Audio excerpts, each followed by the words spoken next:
Hello, everyone. Hello. Hello. Okay, we should be live in just a second. Okay, we are live.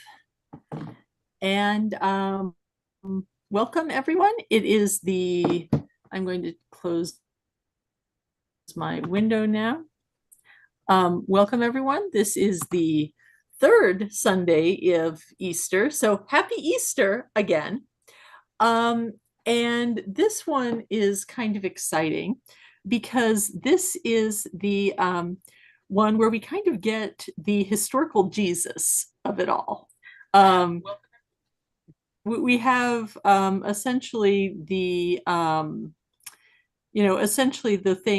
parts where we're looking at Acts and the book of Luke again, where we're sort of seeing, okay, what's being described as happening immediately after Jesus dies.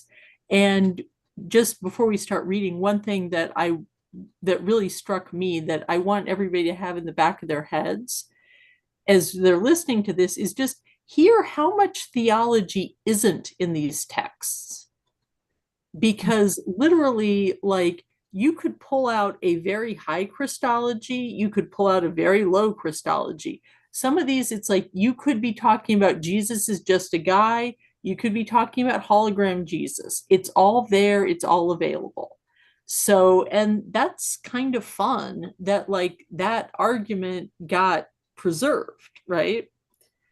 Because you would think, because, a lot of it, because you would think that maybe, people could have gone back and like really edited and really cleaned everything up so that like the Trinity was in the Bible. And but it's not. And we've got all this stuff to play with. And it's kind of cool that on like the third Sunday, they're finally saying, okay, like, let's look at it. Let's talk about the historical Jesus. Um, without further ado, I'm going to go into screen sharing and we will get into it. Okay.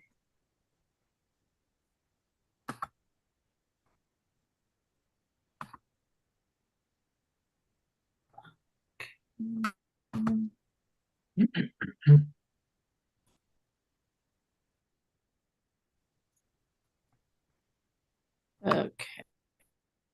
Sorry, I was scrolled up for a second. Okay. And again, just quickly, this translation uses the phrase Jews to translate a term that could just as easily mean just Judeans, right? It's people from Judea. So at this point, is it an ethnic distinction? Is it a religious distinction? Is it a geographical distinction? Yes, it's all of those things. So, but keep in mind that when you're reading Jews, they put Jews in there just because they don't want people to be able to pretend, well, we're not talking about this, the direct descendants of the people that are in the Bible. But at the same time, it's it, it, how to translate that word is a very complex question. But I just want people to be aware that there is a history there and there are reasons, because sometimes when you hear Peter yelling at the Jews, it doesn't sound great in 2026. So that's always my caveat. But that was enough babbling. Amanda, lay it on us. We're looking at Acts chapter 2, verse 14, and then verse 22 through 33. Then Peter stood up with the 11, raised his voice, and proclaimed, "You who are Jews, indeed all of you staying in Jerusalem, let this be known to you, and listen to my words. You who are Israelites, hear these words. Jesus the Nazarene was a man commended to you by God with mighty deeds, wonders, and signs, which God worked through him in your midst, as you yourselves know. This man, delivered up by the set plan and foreknowledge of God, you killed, using lawless men to crucify him. But God raised him up, releasing him from the throes of death, because it is impossible for him to be held by it. For David says of him, I saw the Lord ever before me. With him at my right hand shall not be disturbed. Therefore my heart has been glad, and my tongue has exulted. My flesh too will dwell in hope, because you will not abandon my soul to the netherworld, nor will you suffer your Holy One to see corruption. You have made known to me the paths of life. You will fill me with joy in your presence. My brothers, one can confidently say to you about the patriarch David that he died and was buried, and his tomb is in our midst to this day. But since he was a prophet and knew that God had sworn an oath to him that he would set one of his descendants upon his throne, he foresaw and spoke of the resurrection of the Christ, that neither was he abandoned to the netherworld, nor did his flesh see corruption. God raised this Jesus of this we are all witnesses. Exalted at the right hand of God, he received the promise of the Holy Spirit from the Father and poured him forth as you see and hear. Okay, and then Aldo, do you want to take the psalm? Sure. It's Psalm 16, 1 through 2, 5, 7, and then 7 through 11. Keep me, O God, for in you I take refuge. I say to the Lord, my Lord are you. O Lord, my allotted portion and my cup, you it is who hold fast my lot. I bless the Lord who counsels me. Even in the night my heart exhorts me. I set the Lord ever before me. With him at my right hand I shall not be disturbed. Therefore my heart is glad and my soul rejoices. My body too abides in confidence. Because you will not abandon my soul to the netherworld, nor will you suffer your faithful one to undergo corruption. You will show me the path to life, abounding joy in your presence, the delights at your right hand forever.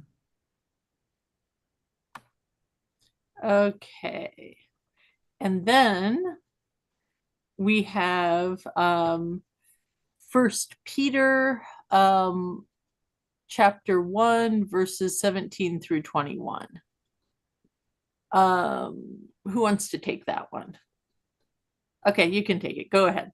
You can have some Old Testament, yeah, or some New Testament this week as a treat, Aldo. Perfect. Beloved, if you invoke as Father him who judges impartially according to each one's works, conduct yourselves with reverence during the time of your sojourning, realizing that you were ransomed from your futile conduct handed on by your ancestors, not with perishable things like silver or gold, but with the precious blood of Christ, as of a spotless, unblemished lamb. He was known before the foundation of the world, but revealed in the final time for you, who through him believe in God, who raised him from the dead and gave him glory, so that your faith and hope are in God. Okay, and then of course the gospel. We have Luke 24, 13 through 35. Slightly shorter than some of our earlier Yeah, Easter. yeah. Well, I mean, well, like that's kind of how you can tell that Easter is winding down and we're getting into we're heading towards ordinary time. They're no longer making us read like half the New Testament. Whole gospel sections at a time. Yeah, we're not going to read the entire Passion narrative. All right. That very day, the first day of the week, two of Jesus' disciples were going to a village 7 miles from Jerusalem called Emmaus, and they were conversing about all the things that had occurred. And it happened that while they were conversing and debating, Jesus himself drew near and walked with them, but their eyes were prevented from recognizing him. He asked them, "What are you discussing as you walk along?" They stopped, looking downcast. One of them, named Cleopas, said to him in reply, "Are you the only visitor in Jerusalem who does not know of the things that have taken place there in these days?" And he replied to them, "What sort of things?" They said to him, "The things that happened to Jesus the Nazarene, who was a prophet mighty in deed and word before God and all the people. How our chief priests and rulers both handed him over to a sentence of death and crucified him. But we were hoping that he would be the one to redeem Israel. And besides all this, it is now the third day since this took place. Some women from our group, however, have astounded us. They were at the tomb early in the morning, and they did not find his body. They came back and reported that they had indeed seen a vision of angels who announced that he was alive. Then some of those with us went to the tomb and found the things just as the woman has described, but him they did not see. And he said to them, "Oh, how foolish are you? How slow of heart to believe all that the prophets spoke. Was it not necessary that the Christ should suffer these things and enter into his glory?" Then beginning with Moses and all the prophets, he interpreted to them what referred to him in all the scriptures. As they approached the village to which they were going, he gave them the impression that he was going on farther. But they urged him, "Stay with us, for it is nearly evening and the day is almost over."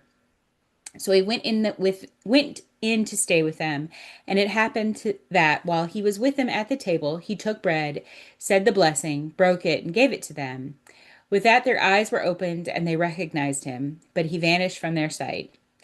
Then they said to each other, "Were not our hearts burning within us while he spoke to us on the way and opened the scriptures to us?"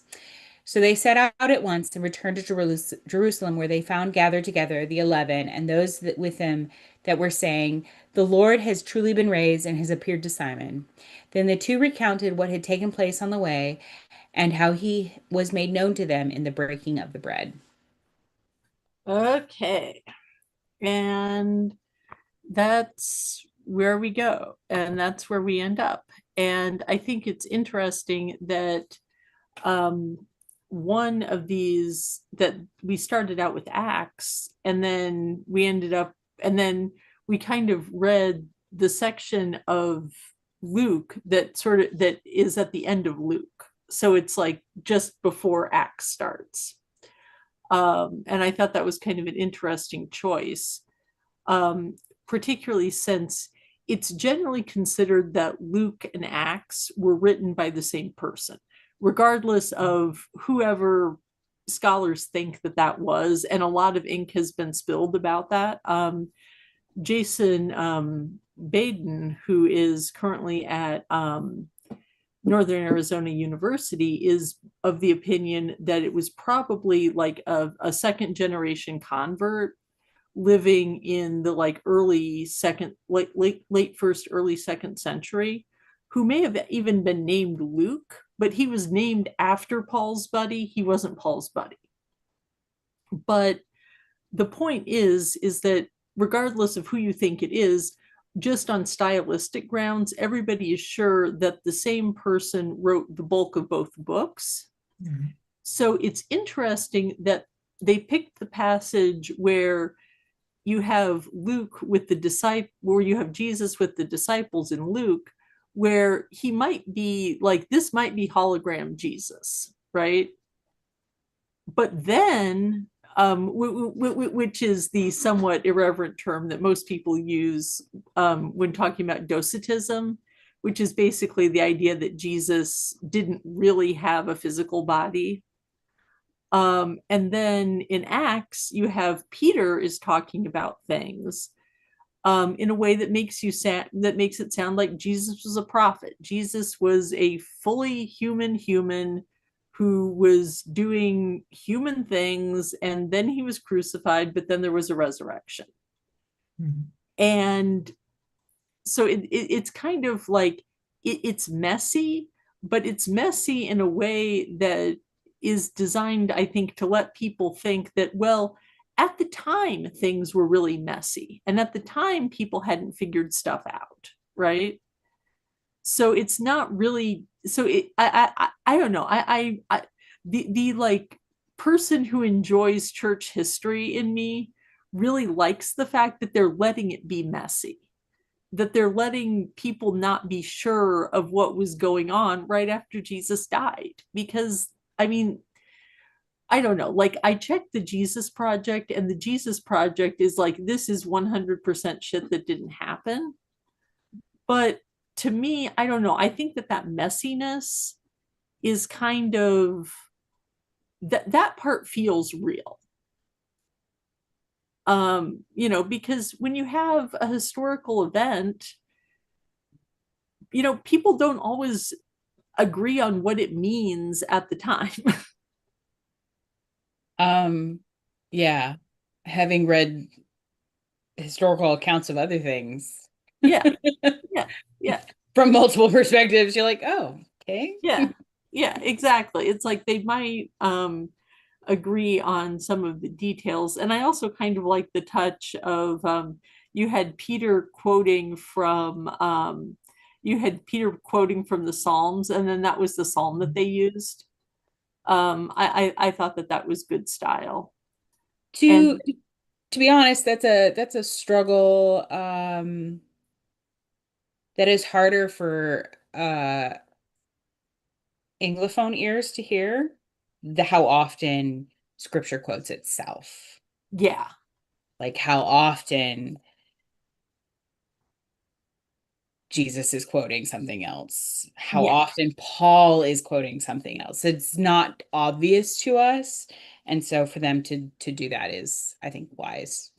yeah, yeah. I thought, well, and it's also like you kind of have, and then I also like the fact that we actually get First Peter, which, you know, again, was it written by Peter? There's a certain amount of debate, but I do think that if you look at what Peter is represented as saying in Acts, and you look at what Peter is represented as saying in First Peter, I don't know, like to me it seems to be consistent, to the point that I think that a case could be made that at the very least there's some kind of like Petrine tradition, you know, or it's like there's a tradition that dates back to Peter that, you know, says that Peter just, you know, at least at first really was not sure about what does, you know, Jesus is the Messiah, but what does that mean? Yeah. Um, so anyway, that was kind of all I could think of about them kind of in combination. I don't know if anybody else had thoughts. Well, I guess it's much better if we just dive into each Yeah, one of them to let people know yeah, yeah, how because they all come together. I agree because there's a lot going on here. Okay, so just starting with Acts, right? Okay, and I have to say I do kind of like that it starts with um and I'm, because we're going to be referring, if it's okay with people, I'm just going to go back into screen sharing, Mhm. because that way we can kind of have the text in front of us, because it's kind of a lot going on right now. Um, like the first thing that I noticed, for example, was, and then then Peter stood up with the 11, right? Reminding you, okay, Judas is not here, right? Judas is gone. So it's not the 12 anymore. It's the 11, because they don't have, um, they haven't put in, I haven't gotten Stephen yet.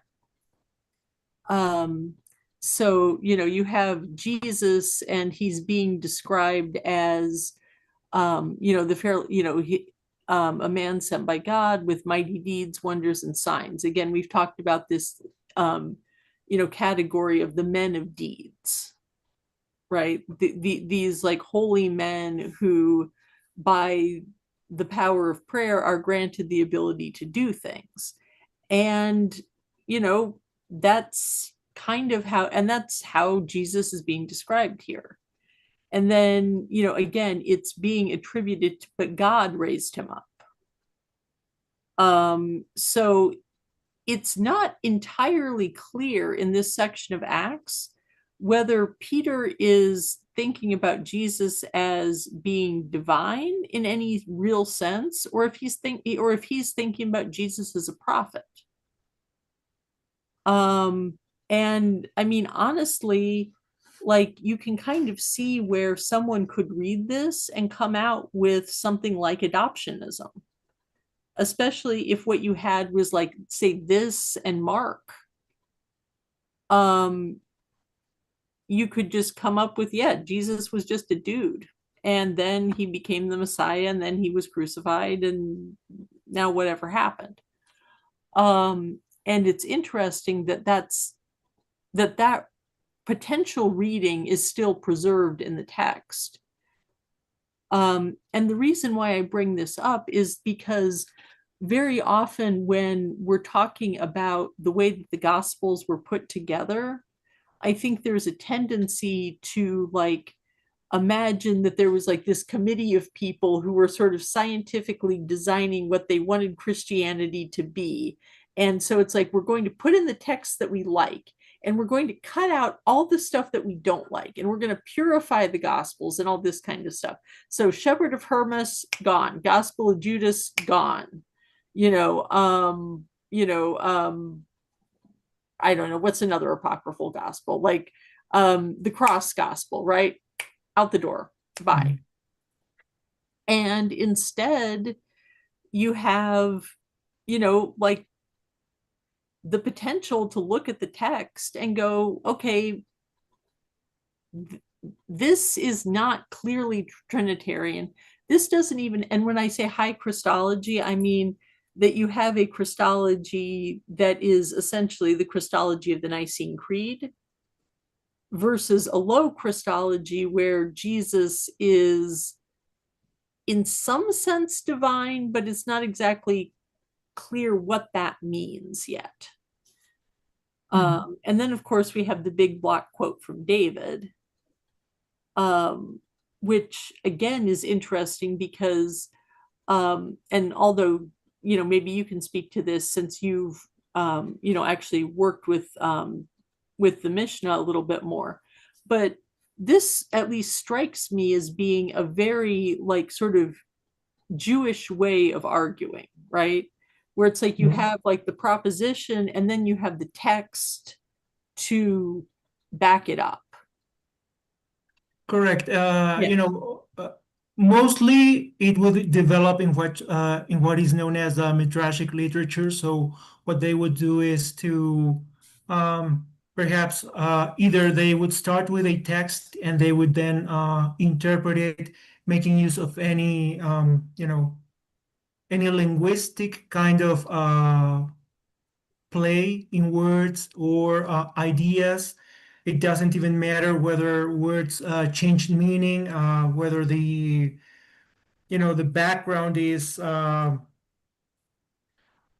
Isaiah of the Judea of Isaiah, sorry, or the kingdom of Solomon. Things would always refer back to the present moment, and this is no exception. So in this case,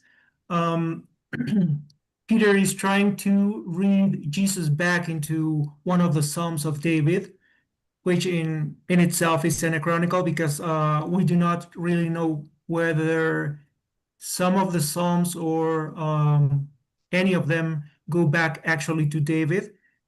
But the interesting part about using Psalm 16 is that it is only in the Christian tradition that it is understood as a psalm which refers to resurrection. So all this imagery about, let's see. The netherworld? So it says, Yeah. my flesh too will dwell in hope. So that is the body, the physical body, because you will not abandon my soul to the netherworld, which in the Hebrew is the Sheol, this nether region in where the dead live.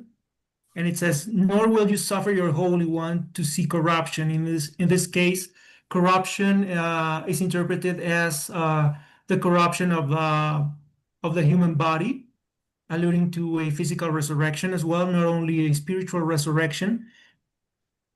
And but the Jewish tradition, on the other hand, does not interpret this psalm as a resurrection psalm. It just interprets it as some kind of giving people rest, let's say like a peaceful death, not necessarily a resurrection.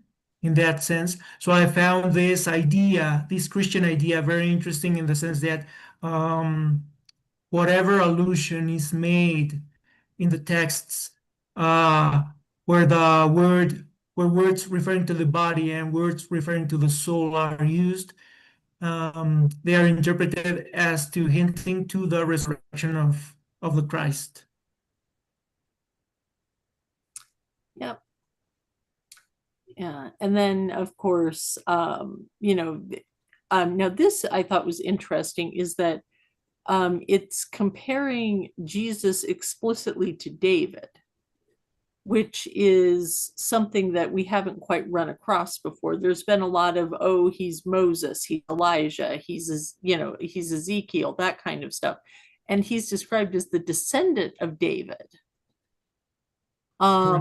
But not David himself. And I think it's interesting that it comes during the resurrection, or rather just after the resurrection, because there was a strain that came in Christian thought pretty early on, like maybe like late second, early third century, that really wanted to lean in to this idea of the crucifixion as a lifting up, as like an exaltation, like to the point that like people would sometimes describe it almost as like a coronation, almost like this is the point where Jesus achieved his messiahship, only instead of being raised up on a throne, he was raised up on a cross. And that kind of, and it's interesting that like this, like, is the raising up the resurrection, is the raising up the crucifixion, is kind of ambiguous. Like, what makes him the king? Is it? I think in this text it's the resurrection. Yeah. In this text, it's the resurrection, but you also have though the like. But it's still this is, I think, is like the first point where we see the comparison with David, right?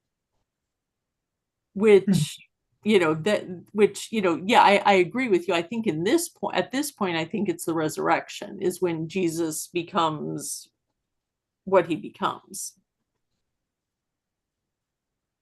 But it's interesting to me that later on the crucifixion itself kind of gets argued to be the coronation. Well, like when, for example, when Jesus is like talking to the mother of the sons of thunder, and he's like, "Oh yeah, I'll be raised up," and and she's like, "Well, can my sons be set at your left hand and your right?" That kind of an image. And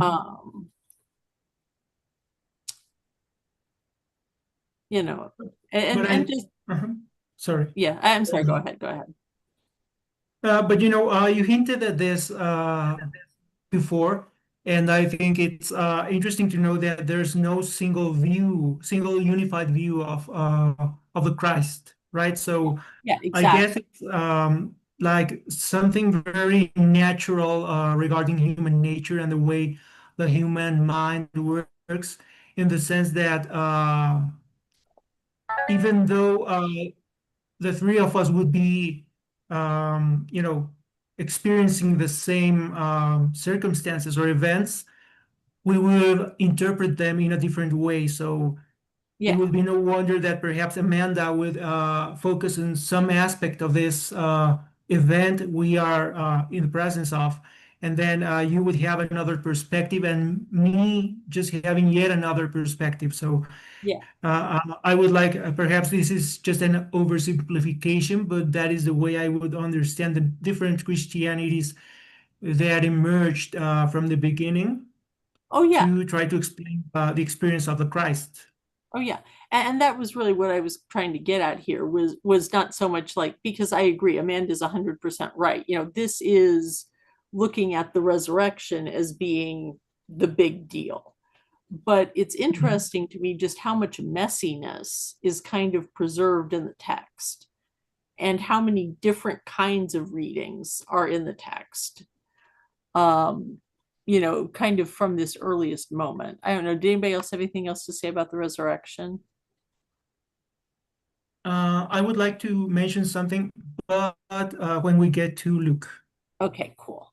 Okay, and then of course we have the Psalm, which is David asking the Lord to help him and preserve him and all that kind of thing.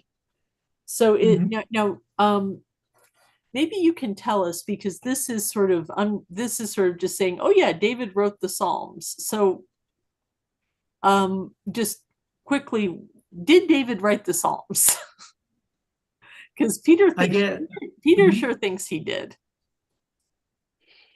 Of course, and that goes back to well, to the book of Psalms, right? So there are these instances where David is asked to go to play the lyre to or the harp to King Saul to calm him down, to cheer him up. And I guess it is from that point in the book of Samuel where this idea of David being sort of a Renaissance man, he was just a shepherd, but he was a great leader, and then he was a great musician, and whatever else the biblical text tries to make out of the character of David.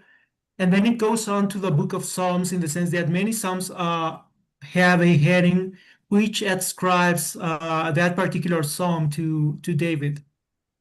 If we then go to to the library in the Dead Sea Scrolls in the sense that the kind of texts they preserved, there are also some texts which would allude to David's power to drive off demons and evil spirits through the power of music and the power of his psalms. So it is a very old tradition.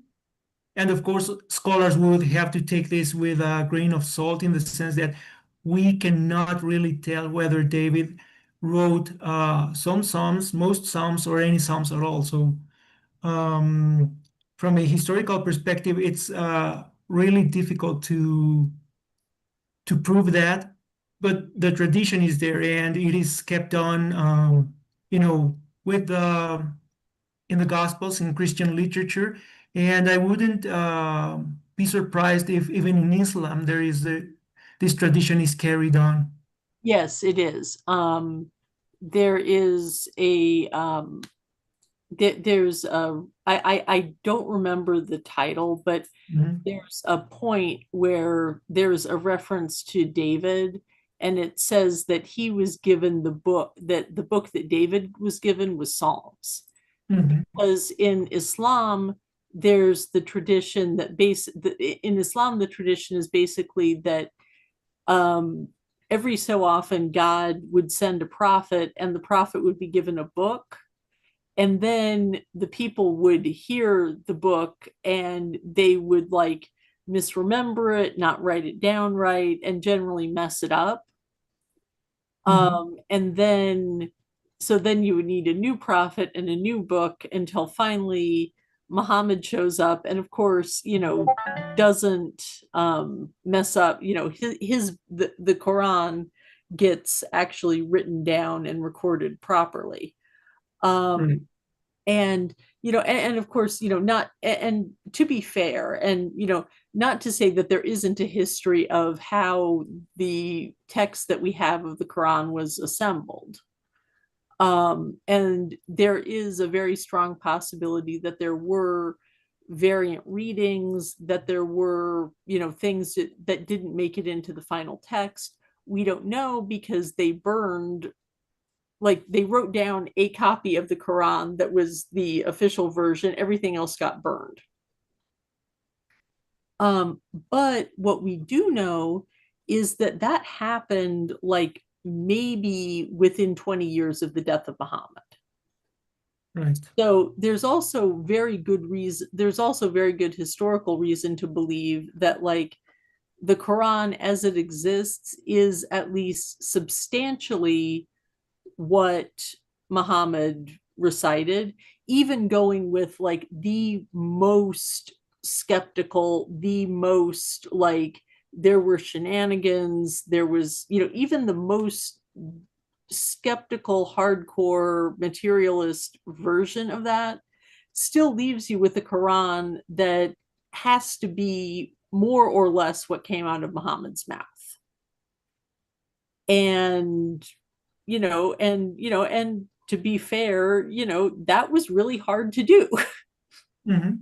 So kudos to them. I mean, look at, and you can look at what happened with, the New Testament. We've got four different gospels that do not agree. And those are like the ones that people decided were the most accurate. Just saying. Correct. Um, Yes. yeah. So we've got David talking about David stuff. Um, was there anything else that you had about the Psalms? I guess that's it. Yeah, I mean, what the problem with the Psalms in the Catholic lectionary, as much as I love the Psalms, is that they're really just there for flavor. Mm. They're there because they sound cool. And indeed, at a lot of masses, the psalm will actually be sung as a hymn. So you aren't necessarily even really focusing on the text that much. It's more like, in a way, it's almost sort of the bridge the between the first reading and the second reading, as much as it is its own thing. I mean, the Psalms, I mean, there is theological things in the Psalms. Oh yeah, yeah. But I don't know, they feel a lot like hymns at church where they're kind of like backup. Yeah, exactly. Or the kind of the emotional like feeling of the theology and less about like the Yeah, actual theological argument. yeah, So exactly. useful and beautiful, but like not the meat and potatoes. Yeah, exactly. Gravy, as it were. The gravy. Yeah, exactly. Exactly so. And because I think as we've been kind of working through, I think really there's only been a couple times where it was obvious that like, okay, they picked this psalm because it had this line or this little nugget of theology in there that they really wanted to pull out. But otherwise, it's just like it's flavor text. It really is. Okay. Now, the thing that I thought was interesting about this section of Peter is the whole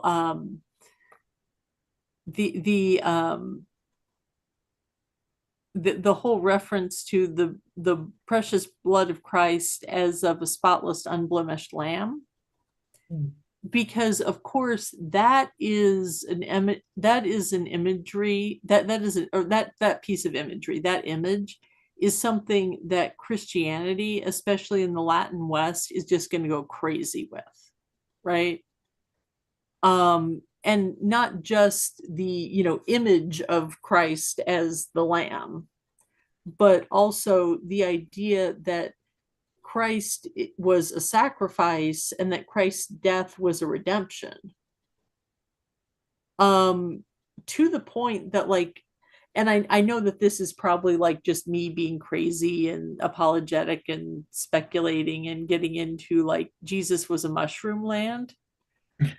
But I kind of wonder like if we take like basically if we take James Tabor's argument, right?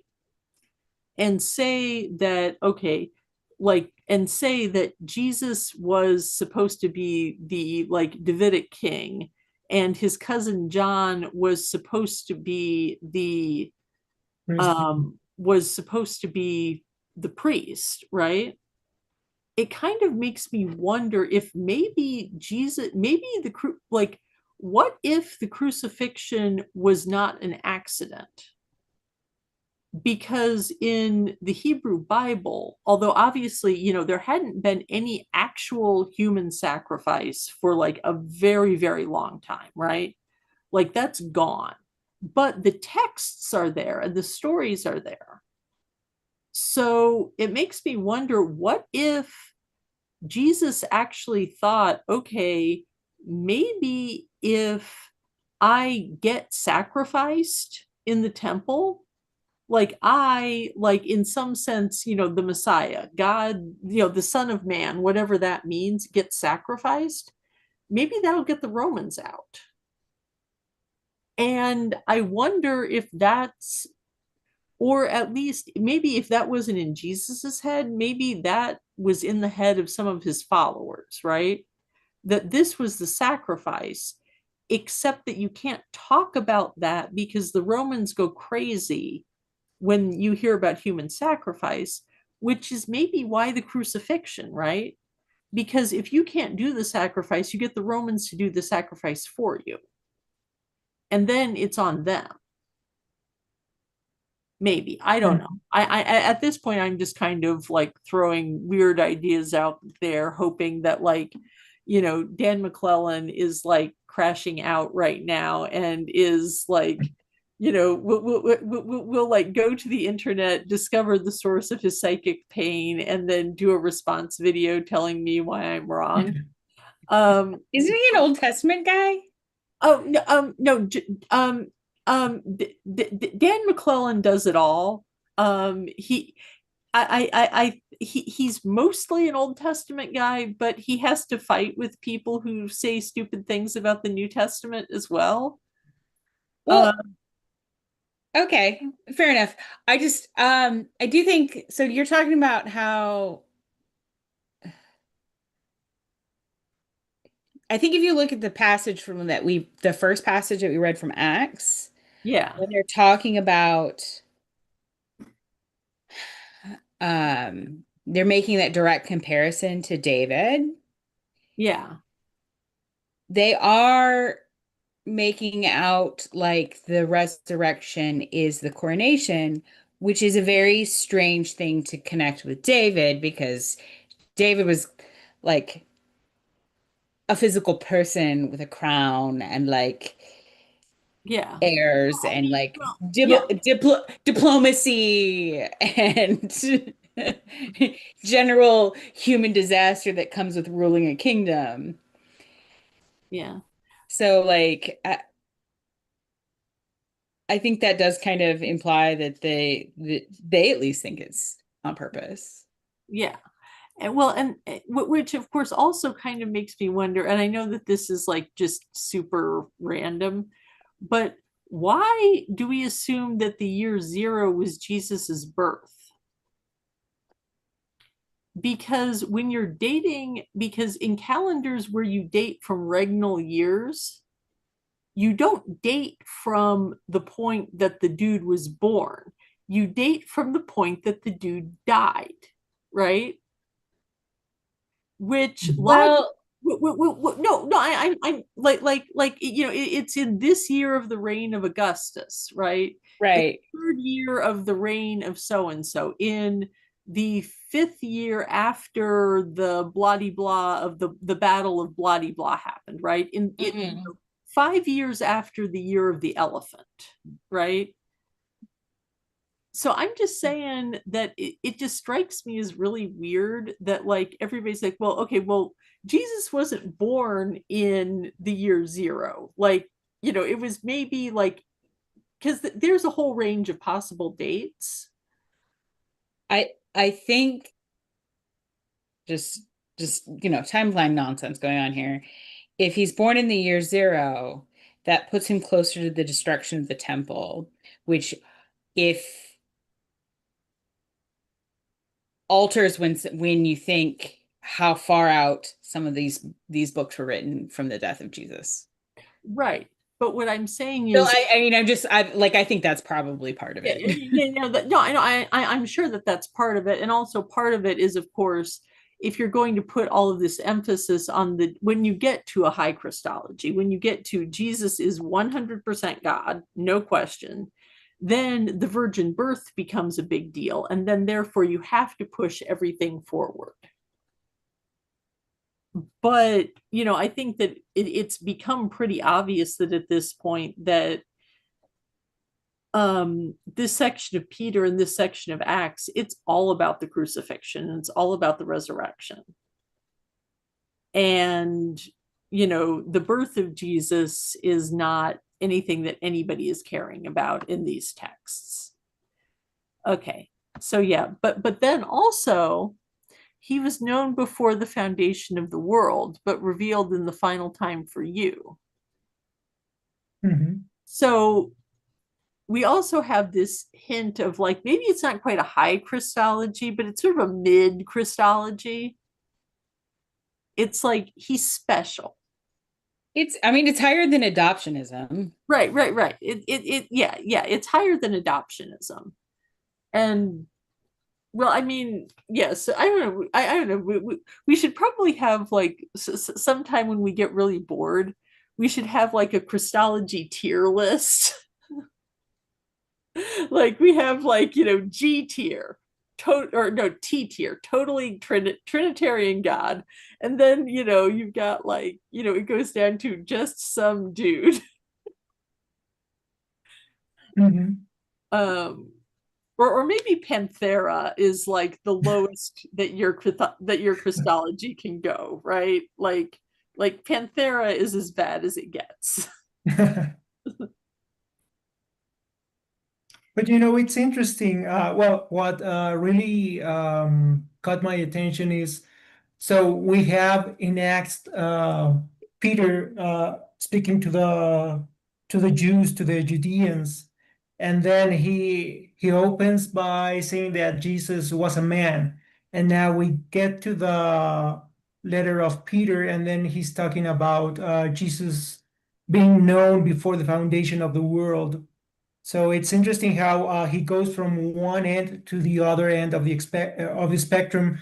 Well, from a historical perspective, one would argue that First Peter is later, and it was not written by Peter, so they have a more developed Christology. And then on Acts, we're talking about a perhaps an older tradition, which is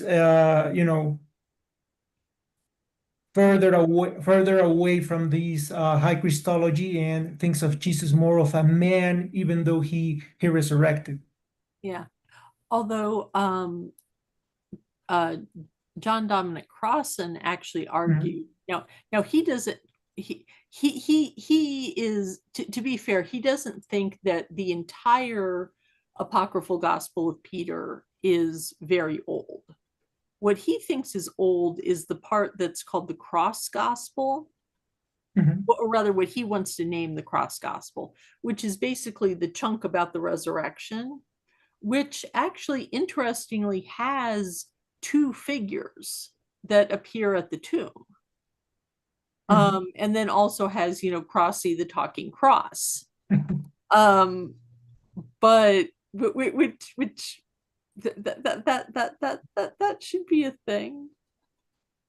I went to see a little kid on Good Friday hugging Crossy the talking cross. That would be hilarious and adorable and probably sacrilegious. Um,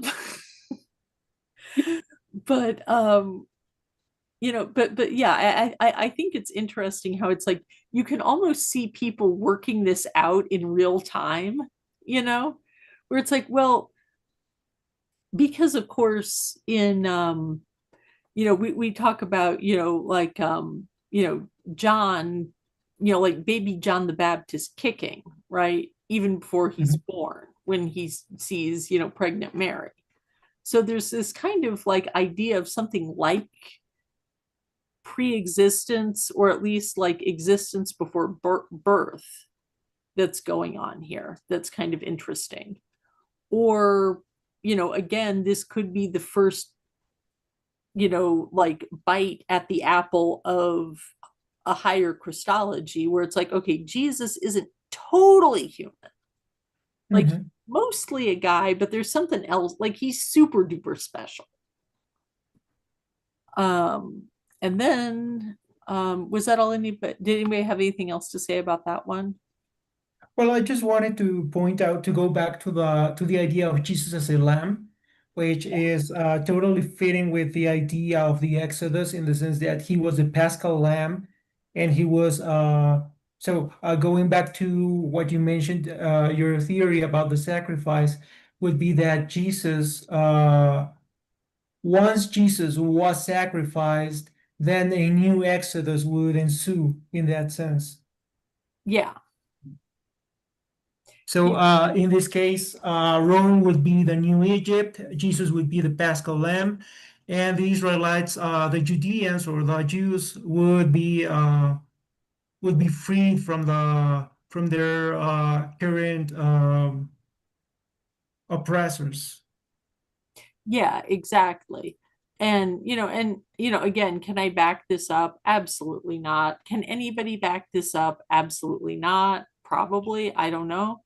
But I do think it's kind of interesting that he stages a triumphal procession and then proceeds to hold like a political action in the temple that is obviously designed to piss people the hell off. And then he gets arrested and then he gets crucified. Mhm. That doesn't that that sounds to me like there's some kind of a really weird plan going on there, and one that people either just don't quite understand or don't quite want to talk about. Mhm. Because again, it cannot be overemphasized how much the Romans just had issues with human sacrifice. Like they didn't like polygamy, they didn't like human sacrifice, and The weirdest places draw the line, man. yeah.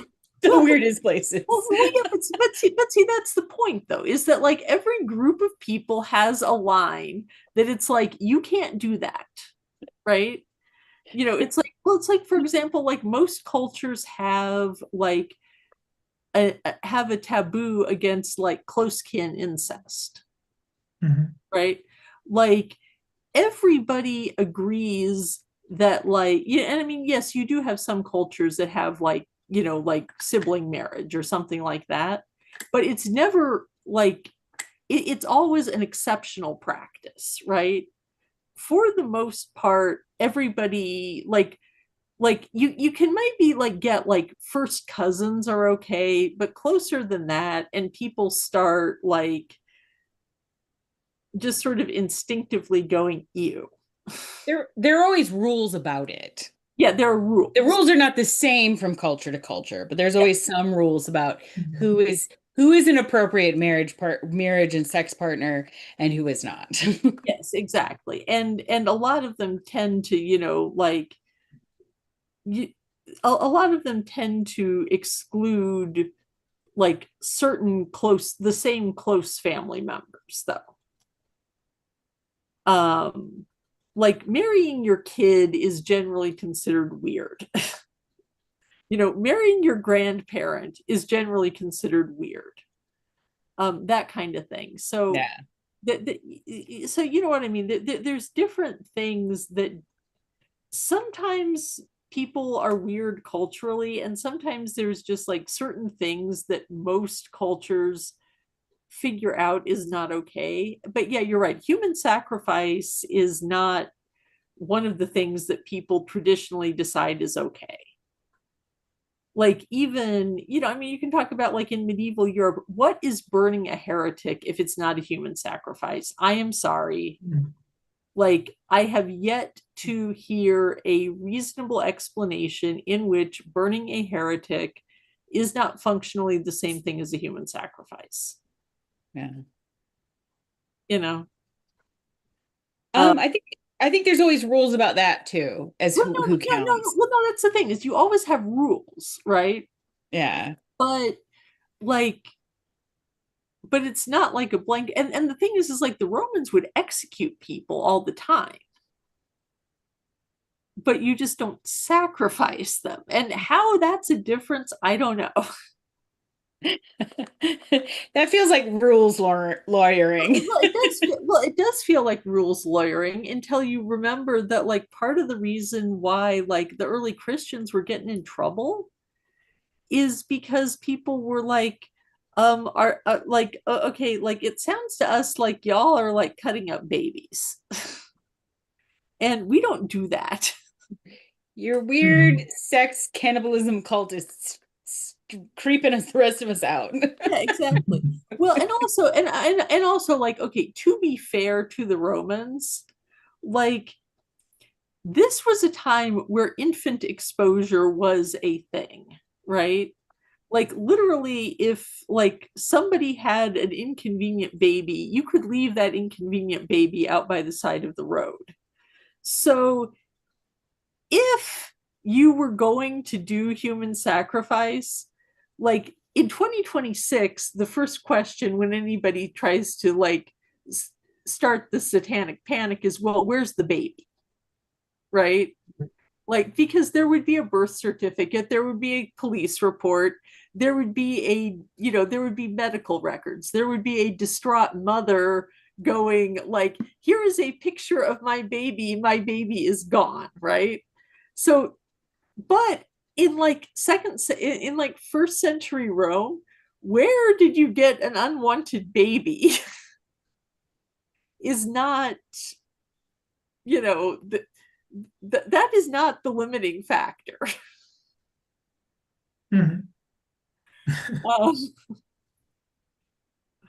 so I'm just saying that like the Romans might, like it was not an unreasonable suspicion at the time.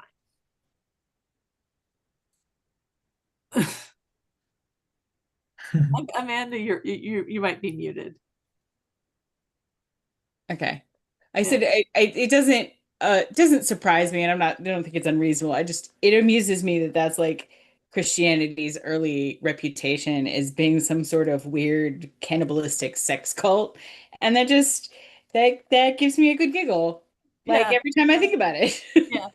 Well, and it also kind of makes you wonder about like all of the like accusations about like the cults of Isis and Mithras and all the other Eastern cults that were also like allegedly cannibal sex cults. Uh Be- I know that's like so true because you're like, oh, well, because people are always making mountains out of molehills. And then you do actually hear about a weird cult, like yeah. Sam Bateman's cult. And you're Yeah. like, oh, Yeah. apparently people do that. Yeah. Well, and actually, like to be like 100% honest, like there are some of the things that like some of the Gnostics were being accused of, as far as like, y'all are just like, messing around with whoever is available. That does not sound implausible because yeah, could there have been like a couple of random Christian teachers running around running a sex cult in the third century? Well, there's sure plenty of them running around in the 21st century. So Jesus said he wanted you to have sex with me. yeah, That is exactly. a thing that happens. Yeah. And we talk and sometimes we laugh about the virgin birth, or we laugh about the fact that like like did Jesus, who was the beloved disciple, did Jesus kiss Mary Magdalene, all that kind of stuff. And at the same time, I don't think it's entirely a bad idea that you have a religion where it's kind of baked into the cake that God does not want to have sex with you. Like God doesn't even have a body, right? God is not into you that way. Yes, I am into that because Zeus gives me the willies. Yeah, exactly. Yeah. Because well, yeah, because I mean, like seriously, you can read, like there's no way that you can start out with Greek mythology without having to deal with the fact that like Zeus, not cool. Apollo, not cool. Hades, debatably not cool. Poseidon. The bar is low. Or in Poseidon. hell, as it were. Or in Exactly. Hades, as it were. Yes, exactly. Poseidon, also not cool. Yeah. Oh, also, by the way, the bars in hell thing is actually kind of interesting to me because it apparently comes from the fact that like now when people say the bar is set at a certain point, they're picturing pole vaulting or hurdling where you're like trying to like actually jump over a bar or get over a bar. But where the expression actually comes from are river boats on the Mississippi, where you would have sandbars. And depending on how high or low the bar was, would be how easy it was to get over the sandbar. And it's just I don't know. That was just my random like bar thing that like as like fewer and fewer people know about riverboats, they're trying to figure out what a low bar would be.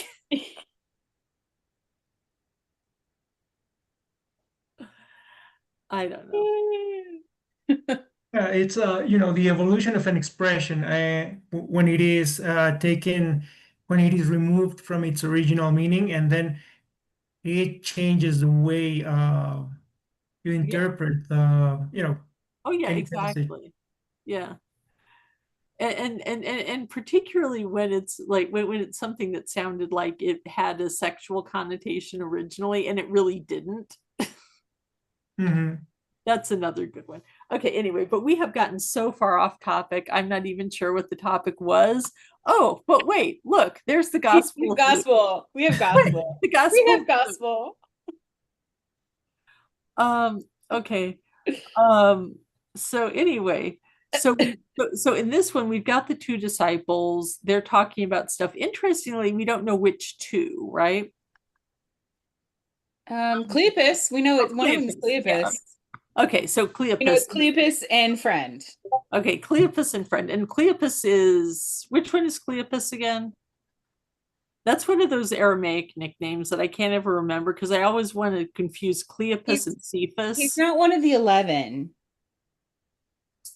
I think he's just one of the extra hangers on. He's not one of the 11 or anything. Okay, I'm gonna Google this because I meant to look up who Cleophas is because I always like I know that Paul is Cephas, Mhm. and so I see Cleophas and I just go like, who is that? Okay, Cleophas.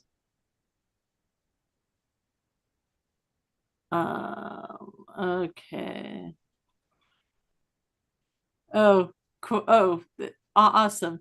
One of the two disciples who encountered Jesus on the road to Rome. Yeah, I don't think he's mentioned anywhere else. Okay. Oh, apparently, oh, this is interesting. Okay. Uh, there is a Catholic tradition that says that this is actually Joseph's brother. So this would be Jesus's paternal uncle. And then there's apparently another argument that this is actually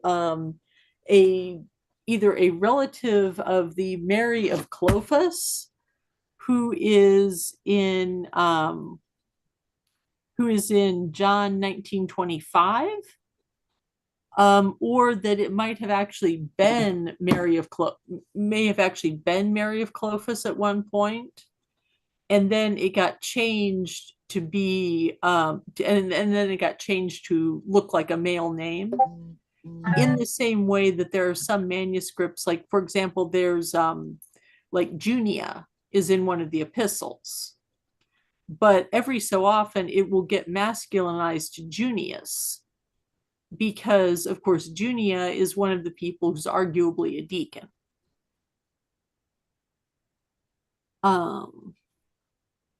but anyway, so we have we have two of his disciples, some dude and some other dude. And they're going along and Jesus is talking to them. And I don't know if either of you two watch CJ Cornthwaite's channel. If you Every once in a don't, while. yeah, if you don't and you're subscribed to this channel, I don't know why you are not also subscribed to CJ's channel. But anyway, he had a scholar on there who recently, whose name I do not remember. But he and CJ has sort of come up, and of course, yes, I'm referring to him by his first name. I don't think he minds. Anyway, Dr. Cornthwaite, if he would prefer to be called that, Dr. Cornthwaite, if you're nasty. Um, um, okay. He has also thought this idea has some real legs, that basically the transfiguration, right? That the account of the transfiguration was originally a resurrection narrative. And I admit, like, I had kind of followed his logic, but I was also kind of skeptical, because it's like, where would that fit? And then I realized that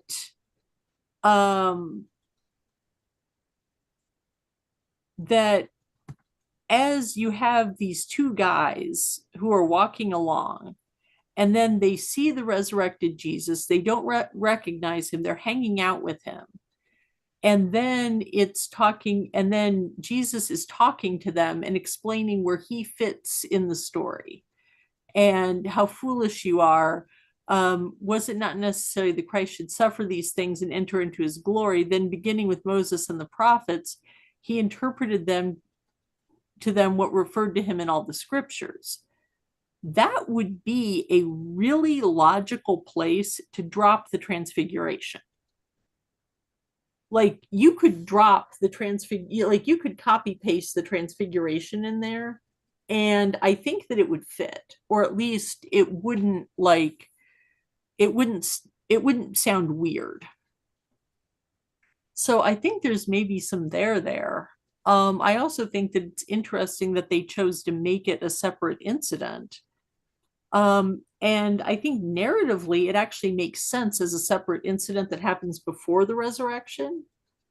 Because at that point, it's like, it's kind of like it's a spoiler, right? It's a hint that Jesus is going to be resurrected.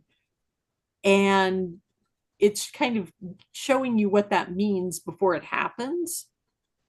Whereas, and because it happens while Jesus is still alive, it seems more real.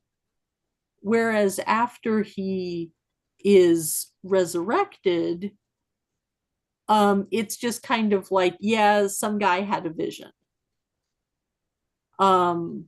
Which of course also ties into Paulogia of the Paulogia channel, who is right now playing with his whole what he calls his minimal witnesses hypothesis, which is basically that all these accounts of the resurrection are basically downstream of like a couple of Jesus's followers having a grief hallucination,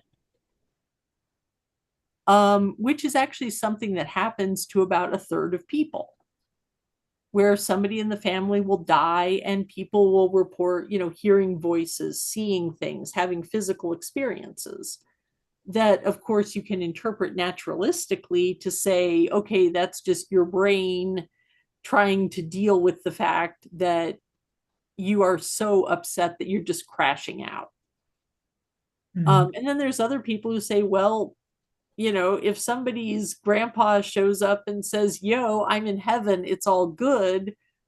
Well, you can't it's very hard to disprove what somebody reports about what's going on in their brain.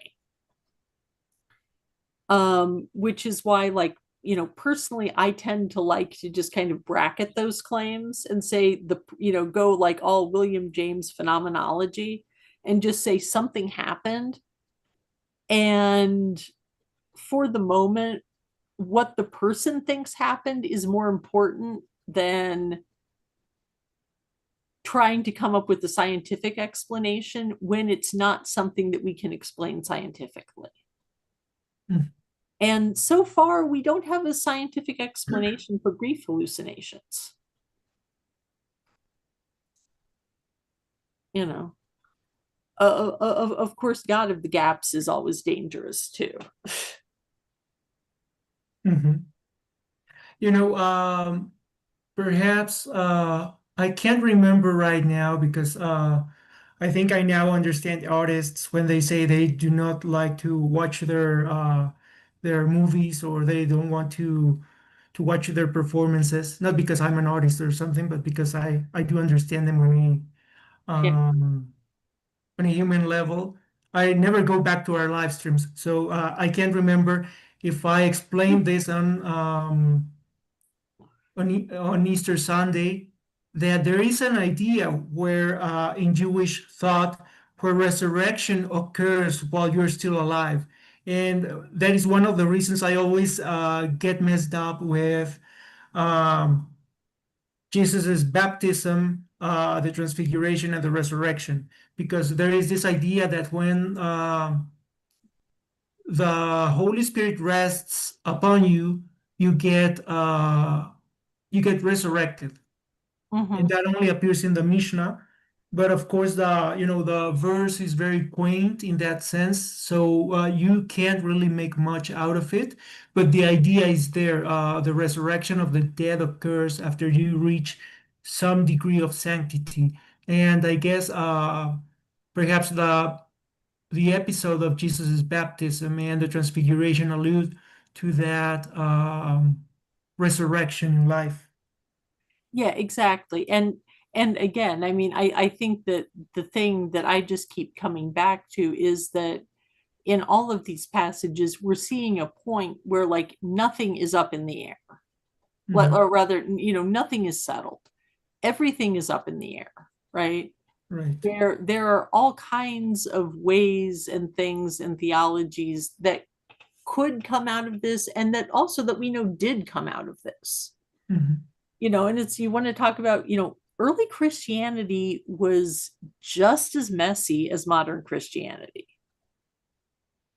The difference is that, now we have, like different groups of people who are willing, who have like the ability to at least police what's going on in their own group.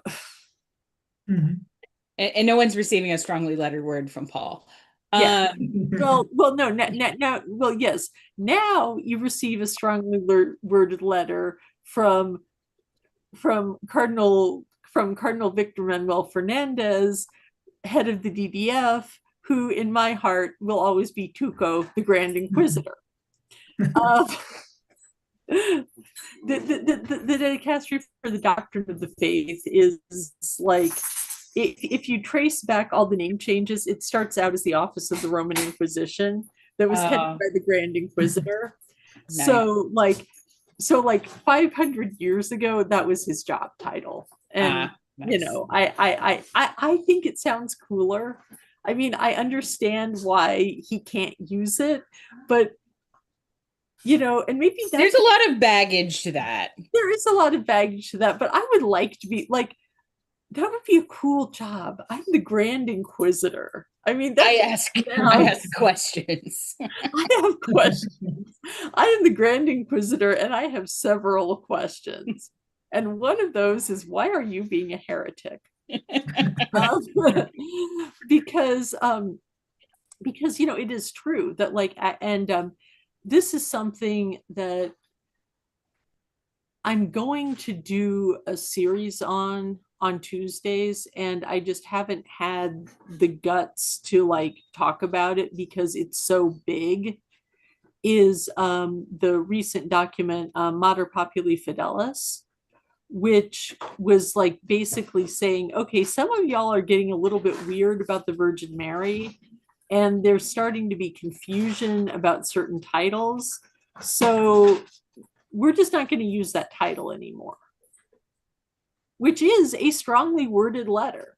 Indeed, it was published on the internet. It could even have been a strongly worded email. And as But is it from Paul? no, it's from Victor. I told you it was a strongly worded letter from Victor. I mean, eventually, I mean, well, and indeed, Paul VI wrote many strongly worded letters. We've had strongly worded letters from Paul in, living memory. Well, I mean, and like Christopher Hale, for example, has a Substack that he calls Letters from Leo, where he basically just kind of like goes through, keeps track of all the Leo news, and keeps you informed about what Leo is saying about things. So, yeah. And then, of course, we have the Eucharist, right? He took bread, said the blessing, broke it, and gave it to them. Bang, Eucharist validated. Checkmate, people who pass out saltines and grape juice. You know what? Is the importance what you're serving or who you're serving? Just saying. Well, yeah, but As somebody who gets the gluten-free wafer, the gluten-free Jesus. Well, you can have gluten-free wafers. They actually have a special gluten-free wafer. There's actually a special gluten-free wafer system. Oh no, I'm aware. I'm just saying. Yeah. It's different and often stale, okay? Yeah. Or not super often, depending on what church you're at. Yeah. Okay. Communion wafers are not known for being tasty. No. There's a difference between fresh, sort of bland Jesus and been around too long and a little like I also live somewhere humid. So it's sort of like yeah. It's not great. I cannot comment on gluten-free Jesus. My parish goes through like several of the like bulk wafer containers. Like we go through like several in a month, so the Jesus is relatively fresh tasting. Well, just because gluten-free, there's not usually that many. Yeah. There's more than one at my church, and in fact, we got our own special cup today. Yeah. Because there's 2 cups, and for a while there, they would do one was the intention and one is the common cup. And they were like, fine, you can do whatever. And then I was like, I can't drink out of a cup after somebody else has dunked their wafer in. Yeah. Yeah. Special cup. Yeah. But I have to say, in my parish, they don't usually do intinction. They just do they just do the bread, and the priest and the priest periodically reminds everybody that it's the body, and that the whole cracker is the body and blood, and that you don't need to get intinction technically. You have had full communion with just the bread. Oh no, we always drink. It's always available. Yeah. Well, in some parishes will still do wine, but ours does not. Oh, but actually, since we're on the topic of communion wafers, I have to tell a truly funny communion story, which illustrates why you use wafers instead of other kinds of bread. Because okay, so picture this. It's approximately 1998. a group of Catholics are hanging out at the home of one of the members of the group whose parents' house is within reasonable driving distance of the church, right? The priest is there, and the topic of how you can celebrate Mass anywhere comes up, right? And they decide, hey, kids, let's have a Mass in the living room. But what can they use for unleavened bread? Now, unfortunately, this was happening at like midnight. So the obvious solution, which is go to the grocery store and get a tortilla, was not an option. However, my friend liked to snack on matzah. Like I want to emphasize this was not some kind of like weird messianic thing. He just liked matzah. So he had pretty good. So he had matzah in the house, right? Matzah is quality, right? I myself make matzah brie from time to time because it's good. Okay. So he's like, well, I have matzah. And the priest is like, well, okay, like in a pinch, matzah will work, right? Now, anyone who has eaten matzah and knows how crumbly matzah is will instinctively realize what happened next, which is that the priest broke the matzah and you immediately have Jesus crumbs all over the table where they are doing this, right? Okay, so they finish the Mass, everything is fine. Cue my friend and the priest spending the next 45 minutes licking their fingers, pressing it to the table, getting the crumbs, and then consuming it, lest there be accidental sacrilege when the tablecloth is washed. So I'm just saying, like the bland little wafers may be boring. They may be boring, but No, I don't care if they're boring. I just don't want stale. Yeah.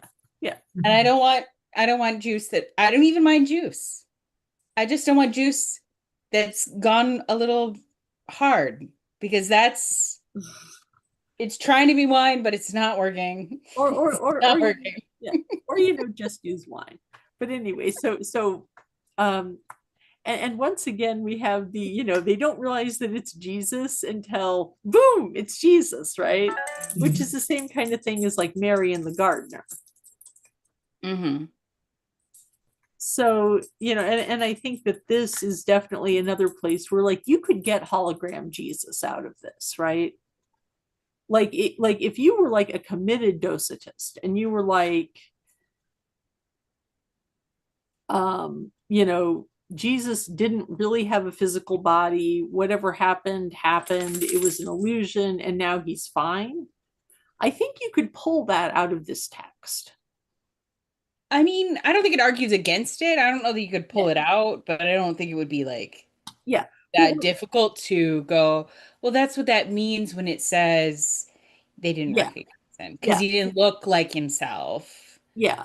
Well, I think that that's what I mean. It is more like, I'm not saying that that's what is in the text. I'm saying that it's an available reading. And I think that you can see how somebody like Marcion was able to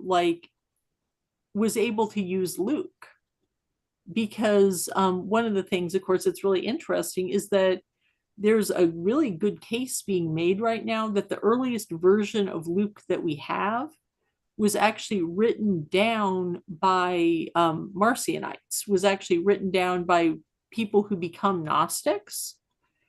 And that part of the reason why Luke and Acts make it in, and to some degree the reason why John makes it in, is because they wanted gospels that would appeal to these Gnostics, right? It's like, okay, well, you can come in. We're still using your book.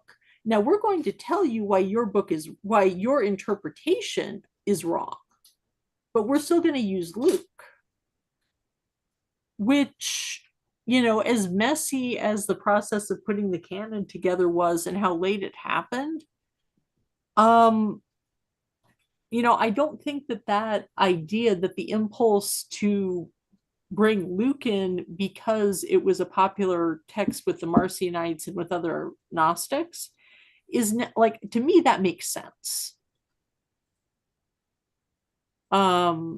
Especially when we consider, I mean, like Valentinus almost became Pope.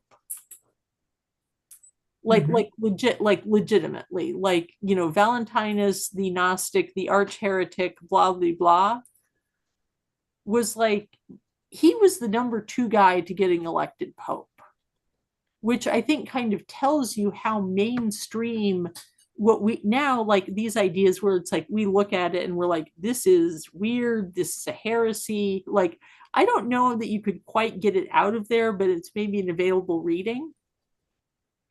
Like, all of those things are true. But I think it's interesting that we can imagine a moment when Valentinus becomes Pope and, well, hologram Jesus is just orthodoxy. And the fact that we can imagine that shows how mainstream some of these ideas were at the time. Because Valentinus wouldn't have been a problem. Marcion wouldn't have been a problem if a lot of people didn't agree with them. And to me, it's like, I don't know. I'm just really into the idea of early Christianity just being a bunch of people fighting and sending each other sternly worded emails and making. Oh, you mean like today? Exactly. And like today, exactly, like down to the point that we have basically like the equivalent of like angry response videos. Like, because tell me that Tertullian would not have a YouTube channel and that he would not be like going through, I am going to respond to, Celsus's, Celsus makes a video about how Christianity is crap. And then Tertullian comes back and makes a video explaining why Celsus is wrong. Because like Tertullian includes so much Celsus that M. David Litwa was able to like substantially reconstruct a big chunk of Celsus just because Tertullian was that much of a reply guy. I mean, I've read Martin Luther, and he's also a reply guy. Oh yeah. He would be the guy from the X that one somebody's wrong on the internet. Yes, exactly. I do think. Oh yeah, like I get where you're coming with this passage, but I think this passage actually theologically is doing like the Eucharist thing. Like the Eucharist, it's a thing, we're doing it. Oh, okay, wait. The Lord has truly been raised and has appeared to Simon. Then the 2 recounted what had taken place upon the way. So this is interesting, right? Because you got these 2 randos who are walking along the road. They see Jesus, they get into town, and Peter is saying, oh yeah, Jesus was totes resurrected. And they're like, whoa, that totally explains what happened to us. Which is kind of interesting. And I'm going to stop sharing. But like I say, I like that this is messy. I like that this is weird. I like the fact that, honestly, this Sunday, my priest didn't try to pretend that it wasn't messy and that it wasn't weird, and he was just like, okay, this is what happens early on. These were people, they had seen Jesus around every day. If they had a question, they could just ask him. They thought they knew what he was about, and then all of a sudden he's gone and they've got to figure it out, right? Mm-hmm. And then he immediately pivoted to like, have you ever felt like that? Which, I mean, I think a lot of us have felt like that, after, whether it's after a death in the family or after, some traumatic event in your life where you're just kind of sitting there going like, what does this mean? Yeah.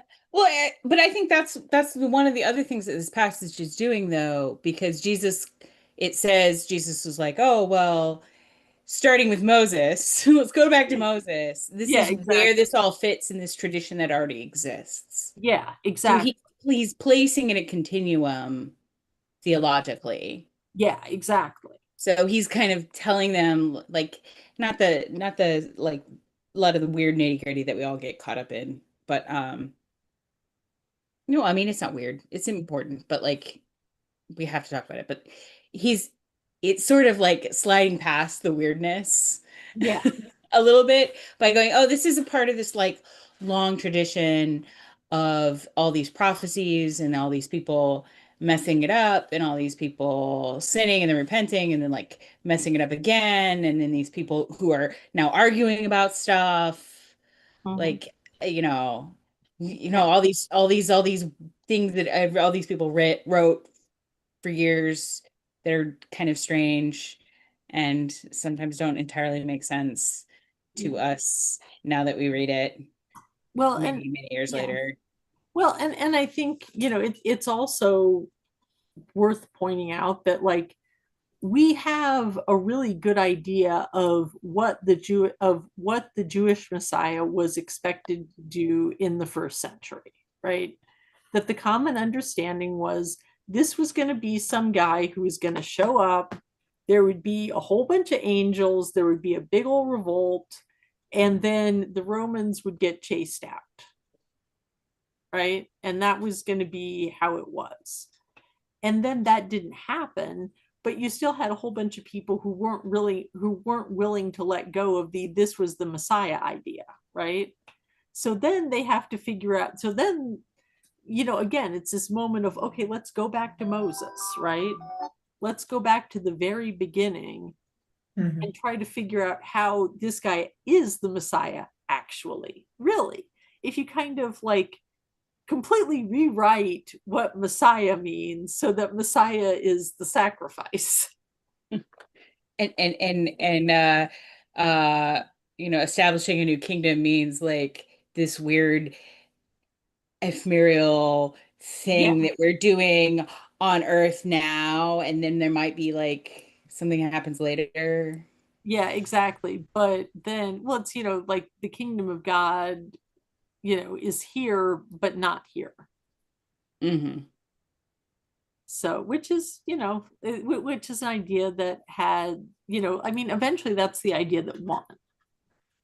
And I think, and it's always super interesting, I think, when you're sitting at the end of a process to sort of go back and look at the beginning of the process and be like, okay, well, how did we get here? Why, and also why did people make those choices?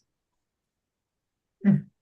Because, very often it's like, we look at all the, because I think, often we look at the things that happened as a result of that interpretation, right? Because you have this moment where it's like it's describing Jesus like blessing and breaking bread. Well, at a certain point, that becomes the Eucharist. That becomes the reason why, in the 20th century, in, the American Southwest, two guys were spending 45 minutes licking up crumbs because they absolutely not just believed, but knew that that was God's body. And you can actually draw a completely straight line between those two experiences. But that's also not the only way it could have shaken out. And to me, that's just cool. I don't know. Maybe I'm weird. I don't know. It's like the Doctor Who thing, right? It's like, is it a fixed point in time or is it a changeable point in time? Was it always going to turn out that way or was it not? And what does that tell us about humans? I don't know. It's late, it's Easter. Did we have anything else that we want to talk about? Okay. Yes, although go ahead. Ah, I just wanted to mention about this episode where the disciples do not recognize Jesus after the resurrection. So I guess there is a loose connection between this and the Greek myths, where the gods descend in disguise and people do not understand them, but do not recognize them. I'm sorry. And the basic difference between this and the gospel narratives is that uh, in Greek mythology, it's usually, kind of in a sneaky way where the gods are trying to trick the people they appear to. And here is, so Jesus is trying just to see if people recognize them and they recognize him. And the idea is that they do not recognize him because of his appearance, but because of the way he interprets the law, as it says in the Luke passage. That's all I Well, wanted to yeah. say. Yeah, and also, of course, in the Hebrew Bible, though, you also have, various random angels who sometimes are recognized and sometimes are not recognized. Mhm. And then of course in Tobit, you have our hero is being, accompanied by the angel Raphael in disguise the whole time, and nobody realizes that it's Raphael. Uh, Right. and you have, Tobit and Raphael and, the adorable little puppy, which, we Or need. even Joseph, when his brothers are brought Yeah. to his presence, they do not recognize him. Yeah. Yeah. So I think that this idea of like not recognizing the, sort of the hidden supernatural being, I think is common enough, I think it like that is kind of super common. Mhm. Like, I mean, you even have that in like Hindu mythology, where you have, the gods will show up and, basically demand hospitality, and the good people provide it and the bad people don't. Mhm. Um, but yeah, it's but yeah, there was a lot going on today. I hope that we at least scratched the surface in an adequate way. So parish announcements, as people may have Mhm. noticed, I've started doing, I've decided to like actually, try to be try to do the job I was trained to do. And maybe eventually go back to school and get degrees that say I'm allowed to do the job, which is, of course, studying contemporary religion. So we're continuing with the Thursdays of, I go on and explain to you why Catholics are being weird right now, kind of in the immediate context. And then on Tuesdays, I've started putting up content just about kind of, what are the sacraments? How do Catholics think about the Pope? How has that changed historically? But always kind of starting with the modern period and working my way backwards. Because one thing that I've noticed is that a lot of Protestants, like you would not believe, not even Protestants, non-religious people, I would not believe the number of people I have met who are still salty about Galileo. And then when I'm like, well, like John Paul apologized for that, like, like 30 some years ago. And, the Vatican has this really big observatory. And, Galileo was kind of a jerk. And they're like, well, why are you being an apologist? And I'm like, well, no, that's just what happened. So, Um, so, I so have feelings about that. We won't go into it. We don't have time. yes, We yes, have, yes. we all have stuff to do. I also have feelings with Galileo. And keep in mind, I am not pro censoring scientists. I am not. But No, what no, yeah. I don't have feelings about Galileo. I have feelings about people who have feelings about Galileo. Oh, We yes. can have a conversation about that some other time. Yes, yes. But my point is that like I have met enough people who apparently the last thing that they heard about the Catholic Church, like, was like, okay, yeah, my dude, that happened like 500 years ago. Like, just because my religion has been, oh, okay, and I'm going to say something mean. just because my religion has been around longer than your denomination, sorry, not my religion, that my denomination of our shared religion is older than your denomination of our shared religion does not in fact mean that we haven't done anything in like the last 20 years. Religions change, religions grow. So that's a very long way of saying that that's why I'm always starting with the present and working backwards, because I want people to understand the history 100%, but I also want people to understand that, what somebody believes in 26 or 326 or 1626 and what somebody believes in 2026 may or may not be the same thing. And we should talk about that because it's fun. So yeah, there's going to, continue to be shenanigans, but Sunday is not going anywhere. Reading through the lectionary is the core of our weirdness. Because that's also an important conversation. How is the lectionary put together, and how does that affect the way that people sort of imagine their faith in 2026 and going forward? So we've got a lot of fun stuff going on. I keep bugging Aldo and Amanda to make little videos and put up content kind of explaining their weird takes, but maybe that'll happen, maybe it won't. I know people have lives and jobs and hobbies and families and all that kind of good stuff, so we'll just see where we go. But anyway, it's been fun. I've probably talked way more than I should have, so that's all I have to say for today. Okay, does anybody else have anything else? Yeah. Okay.